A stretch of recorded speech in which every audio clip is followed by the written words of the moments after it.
आपके साथ इस टाइम पर एक छोटी सी प्रॉब्लम हो रही है आपके रिलेशनशिप में कि आपके पार्टनर की शादी कहीं और फिक्स हो गई है।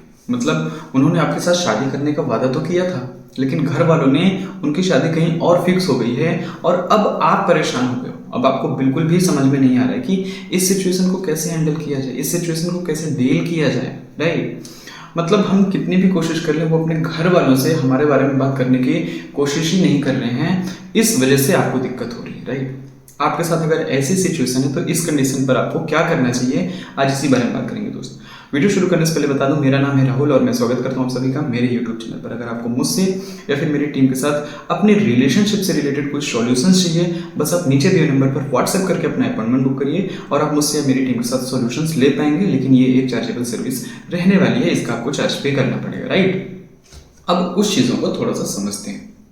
पहली चीज़ तो ये है कि आप दोनों के बीच में प्यार अच्छा है, आप दोनों के बीच में कंपेटिबिलिटी भी अच्छी है, आप दोनों एक दूसरे को सपोर्ट करते हैं, एक दूसरे की केयर भी करते हैं, एक दूसरे के लिए हमेशा अवेलेबल भी रहते हैं। जो वो कहते हैं वो आप बहुत आसान तरीके से मान भी जाते हैं। लेकिन इन सारी चीज़ों का क्या फ़ायदा इन चीज़ों का जब उनकी शादी ही कहीं और फिक्स हो गई है। मतलब हमने जिनके लिए आज सब कुछ किया, उन्होंने अपने घर पे बातें ही नहीं की हमारे बारे में और उनको कोई और ब्याह के ले जाएगा, ऐसा हम देख नहीं सकते। ये हमें मंजूर नहीं है, ये हमारे साथ दिक्कत हो रही है और हम इस सिचुएशन से ही खुद को काफ़ी ज़्यादा हर्ट फील कर रहे हैं। देखिए, एक चीज़ आपको समझना है, चीज़ों को थोड़ा गौर से समझने की कोशिश करिएगा। पहली चीज़ तो ये कि उनकी शादी फिक्स हुई है, अभी उनकी शादी नहीं हुई है। मतलब शादी फिक्स होने से लेकर के उनकी शादी होने तक का आपके पास टाइम है। तो अभी आपको बिल्कुल भी परेशान होने की ज़रूरत नहीं है, क्योंकि आपने देखा है कि शादी होने से पहले तक भी कई सारी शादियां कैंसिल हो जाती हैं। पहली चीज तो आपके पास सिर्फ इतना ही टाइम है।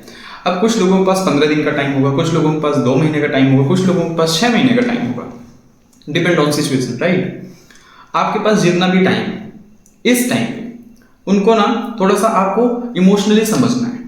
आपको थोड़ा सा वो चाणक्य नीति अपनानी पड़ेगी, साम दाम दंड भेद वाली। ठीक है, आपको सबसे पहले उनसे ये बातें करनी है कि आप एटलीस्ट घर में एक बार बातें तो करिए।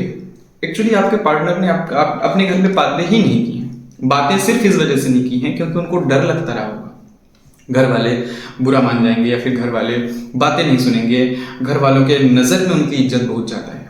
दोस्त, एक चीज़ समझना, जिससे आपने प्यार किया वो कोई और का हो जाएगा, आप बर्दाश्त कैसे कर पाओगे? शायद कभी भी नहीं कर पाओगे। इसका मतलब उन्होंने आपसे फिर सच्चा प्यार ही नहीं किया या फिर प्रेशर है। ठीक है, 2 ही चीजें हैं, तीसरी कोई भी चीज नहीं है। ठीक है, तो उनको घर पे बातें करने के लिए आप कहिए। देखिए, आप एक एग्जांपल के साथ आपको समझाने की कोशिश करता हूँ। आपके पास 2 ऑप्शन। पहला ऑप्शन, या तो आप क्रिकेट मैच खेलिए, आप जीतिए हारिए वो डिसीजन यहाँ पर मैटर नहीं कर रहा, आपको खेलना है। दूसरी चीज, आपने मैच खेला ही नहीं, आप बिना खेले ही हार मान जाते हो। राइट, तो आपको डिसीजन लेना है कि आपको क्या क्या क्या घर पे बातें करनी है, कैसे बातें करनी है। आपने अगर बातें ही नहीं की, पहले ही आपने हार मान ली, तो इसमें गलती तो आपकी है, गलती आपके पार्टनर की बिल्कुल भी नहीं है ना। गलती सिर्फ आपकी है। आपको मैच खेलना चाहिए, आपको अपने घर पे बातें करनी चाहिए। राइट, ये चीजें मैं आपको कहना चाह रहा हूँ। घर पे बातें करिए। घर पे बातें करने के कई सारे तरीके, ढेरों तरीके हैं, इस पर मैं सेपरेट वीडियो बनाऊंगा, ये अलग टॉपिक ही हो जाता है। ठीक है ना। अब एक चीज ये भी होती है, हम घर पे बातें तो करने की कोशिश करते हैं लेकिन हमें डर लग रहा है। अगर आपको डर लग रहा है ना, तो आप घर में सबसे पहले उनसे बातें करिए जिसके साथ आप सबसे ज्यादा कंफर्टेबल हो। मान लीजिए आपका छोटा भाई है, छोटी बहन भी है, ठीक है, तब भी आपको उनसे बात करनी है। ठीक है, ये मैं आपसे कह रहा हूं, आपके पार्टनर को ऐसा बोलना है। आपके पार्टनर को उनसे बातें करनी है जिनके साथ वो सबसे ज्यादा कंफर्टेबल होते हैं। उनसे जब भी पूछेंगे, उनकी तरफ से डिसीजन आएगा, उनको शादी करनी चाहिए या फिर नहीं करनी चाहिए। जो भी डिसीजन है XYZ, है ना। मान लीजिए उन्होंने बोल दिया कि हाँ आप शादी कर लो, मुझे कोई आपत्ति नहीं है, मुझे तो खुशी होगी। अगर उन्होंने मना कर दिया तो आपको कम से कम उस इंसान का आपको ओपिनियन जानने को मिलेगा जिसके साथ आप सबसे ज्यादा कंफर्टेबल हो। फिर उसके बाद आप थोड़ा सा एक स्टेप आगे बढ़ो। आपके घर में कोई ऐसे भी इंसान होंगे जिसके साथ आप थोड़ा बहुत कंफर्टेबल हो, थोड़ा बहुत कंफर्टेबल नहीं हो, तो ये चीजें उनको भी बोलिए कि अगर ऐसी ऐसी सिचुएशन होती है, मैं किसी और से प्यार करता हूँ, मैं किसी और से प्यार करती हूँ और मुझे उनके साथ शादी करनी है, तो क्या आपकी तरफ से सपोर्ट रहेगा? आप ना सबके मन की बातें जानने की कोशिश करिए, एक एक करके, जितने भी घर में मेंबर है, बशर्ते उनको छोड़ के जिनसे आपको सबसे ज्यादा डर लगता है, नहीं तो आपको मार पड़ जाएगी। लेकिन कई बार जब इंसान मजाक के मूड में होता है ना, तब उनसे भी बात कर लेता है। तो ये आपको डिसाइड करना है कि कौन इंसान का मूड कैसा है। आपको घर का इन्वायरमेंट देख के बात करनी है, वरना मम्मी की उड़ती हुई चप्पल तो आएगी। मजाक कर रहा था। अब चीजों को थोड़ा सा और समझने की कोशिश करिएगा। एक चीज ये भी हो रही है कि इधर हम तो परेशान हो रहे हैं, हमें तो बहुत ज्यादा फर्क पड़ रहा है। देखिए, आपको फर्क पड़ रहा है, आपको दिक्कत हो रही है, मैं सारी चीजें मानने को तैयार हूँ, ठीक है ना। लेकिन एक चीज ये भी है कि अभी आप परेशान होके भी क्या कर लेंगे जब तक आपके पार्टनर अपने घर पे बातें नहीं कर पाएंगे। तो परेशान मत होइए सबसे पहली चीज, क्योंकि अभी आपके पास महीने 2 महीने का टाइम तो एटलीस्ट है ना। इस बीच आप उनको कहीं मिलने के लिए बोलिए, बाहर कहीं घूमने जाइए, साथ में अच्छा और क्वालिटी टाइम स्पेंड करिए। आप दोनों के बीच में जो भी आर्ग्यूमेंट हुई है, उस आर्ग्यूमेंट को अभी फिलहाल साइड में रहने दीजिए।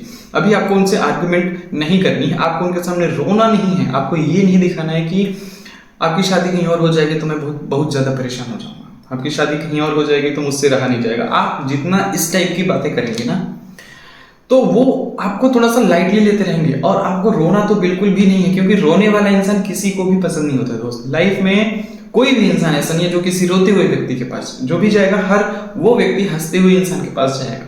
आप जितना उनके सामने गिड़गिड़ाएंगे, भीख मांगेंगे, वो उतना ही आपसे कटते चले जाएंगे, क्योंकि उनकी मेंटेलिटी में उनके पास ऑप्शन है, उनके पास दूसरा ऑप्शन है, ठीक है।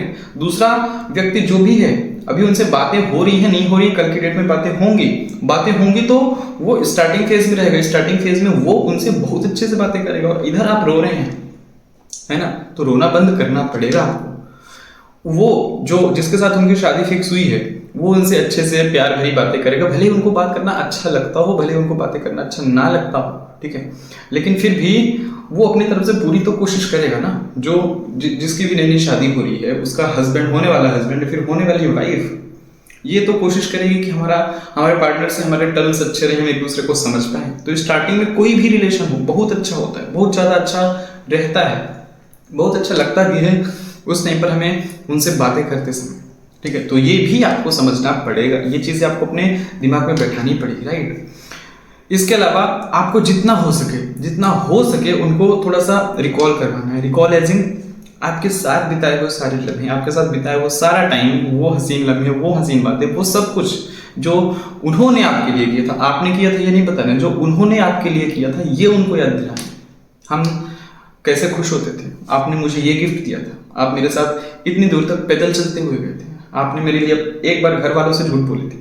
अब इस टाइम पर वो जितनी पुरानी यादों को सोचेंगे, ठीक है, उतना ही ज्यादा चांसेस ये बढ़ जाते हैं कि उनकी तरफ से आपके लिए रिस्पॉन्स आना भी ज्यादा शुरू हो जाएगा, उनका माइंड डाइवर्ट होना शुरू हो जाएगा। और आपको उनसे ये कहना भी है, धीरे धीरे, रेगुलर नहीं, 2 से 3 दिन में या 4 दिन में आप उनसे ये कहते रहिए कि क्या आपने घर पे बात की है। क्वेश्चन पूछते रहिए, क्वेश्चन पूछते रहेंगे तो उनके माइंड में ये चीज रहेगा कि हाँ, मुझे घर वालों से बातें भी करनी है।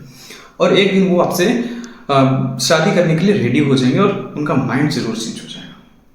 उम्मीद करता हूँ दोस्त, जो मैं आपको समझाना चाह रहा था वो बातें आपके जरूर समझ में आ गई। वीडियो पसंद आए तो लाइक करें, चैनल पे पहली बार आए हैं तो सब्सक्राइब करें, और वीडियो अपने दोस्तों के साथ शेयर जरूर करें। थैंक यू दोस्तों।